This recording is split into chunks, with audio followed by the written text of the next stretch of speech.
पुनर्स्थापनार्थ सन 2024 चे विधानसभा विधेयक क्रमांक 22। महाराज, आपलं कामकाज आहे, आज स्थगन नाही आहे, मला माहिती आहे।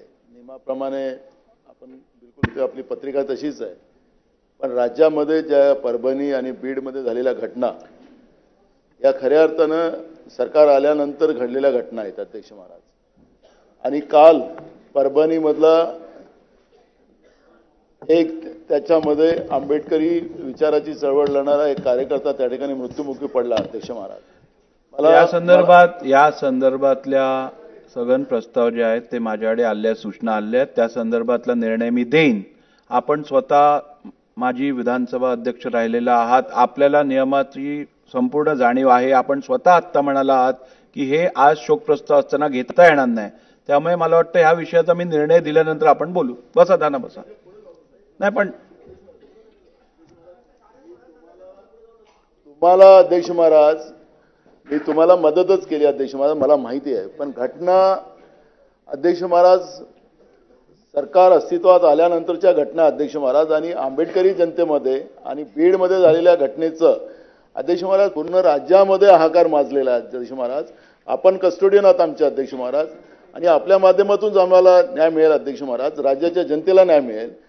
सरकारने उत्तर द्यायची तयारी दाखवावी अध्यक्ष महाराज। मला माहिती आहे कामकाजाचा भाग मला माहिती आहे, पण अध्यक्ष महाराज ही गंभीर बाब आहे, आणि गंभीर बाब असल्यामुळे अध्यक्ष महाराज राज्यामध्ये लोकांमध्ये तीव्र चीड परभणीच्या आणि बीडच्या घटनेचे अध्यक्ष महाराज आहे। आणि म्हणून मी आपल्याला विनंती करतो अध्यक्ष महाराज, आपण निर्णय द्याल तो आम्हाला मान्य राहील, पण सरकारने याच्यातली भूमिका मांडावी अशी आम्हाला सरकारला विनंती आहे। अध्यक्ष महोदय, सरकारची असं नाही चालणार। नाना बोलले आता परत नाही। बसा। या संदर्भात ऐका, बसा।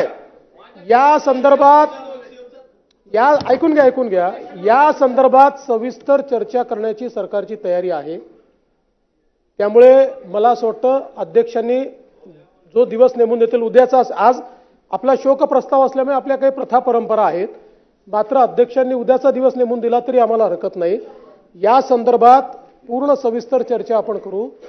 दोन्ही घटना अतिशय गंभीर आहेत, त्यामुळे निश्चितपणे त्याच्यावर चर्चा करू। त्याच्यावर सरकारने काय कारवाई केली ही देखील आपण त्या ठिकाणी बघू। आणि विशेषतः परभणीच्या घटनेच्या संदर्भात मला या निमित्ताने सर्वांनाच अपील करायची आहे की संविधानाचा अपमान कोणीच कधीच सहन करणार नाही, आणि ज्यांनी तो अपमान केला तो मनोरुग्ण आहे।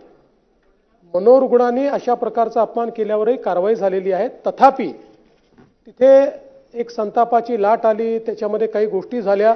मला असं वाटतं की भारतरत्न डॉक्टर बाबासाहेब आंबेडकरांच्या संविधानाला हे अपेक्षित आहे की एखादी घटना झाल्यानंतर संवैधानिक अशा पद्धतीनं त्या संदर्भातली प्रतिक्रिया उमटली पाहिजे। मात्र आज याच्यावर अधिक बोलण्याचं कारण नाहीये।